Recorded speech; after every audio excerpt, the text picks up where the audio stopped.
जी हां, तैयारियां जोरदार हैं, हाई अलर्ट पर हैं हमास के लड़ाके। गाजा युद्ध से जुड़ी एक और बड़ी खबर, अगले आधे घंटे में फिर से युद्ध संभव है। 10:30 बजे डेडलाइन खत्म हो रही है और अगर युद्ध विराम पर कोई सहमति नहीं बनती है, कोई बात आगे नहीं बढ़ती है, तो अगले आधे घंटे में भीषण युद्ध एक बार फिर से शुरू हो जाएगा। और इसी वजह से यह कहा जा रहा है कि अगले 25-26 मिनट बहुत ज्यादा अहम है, क्योंकि 10:30 बजे डेडलाइन खत्म हो रही है। इसके बाद क्या होगा, इस पर रखनी होगी नजर।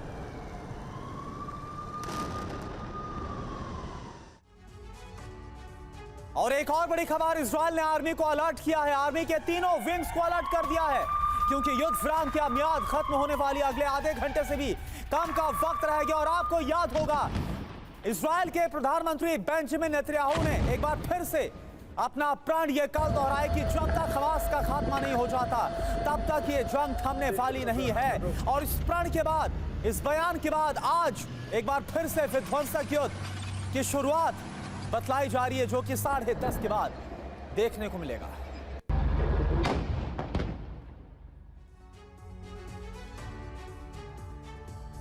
और देखिए, इस वक्त एक बहुत बड़ी खबर आ रही है। एक तरफ इजराइल से खबर यह है कि आर्मी की तीनों विंग्स को हाई अलर्ट मोड पर रख दिया गया है, और दूसरी तरफ इजराइल का हमास की शर्तें मानने से साफ इनकार। एक दिन और युद्ध विराम बढ़ाने से भी इजराइल ने कर दिया है इनकार। 7 महिलाओं को रिहा कर रहा था हमास।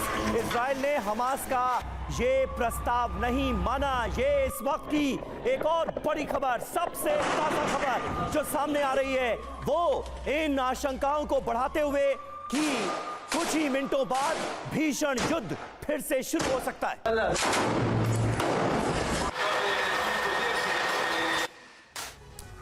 और देखिए, युद्ध विराम यानी सीज फायर पर हमास का बयान अब हमारे पास नहीं है। बंधक ये हमास की तरफ से कहा गया।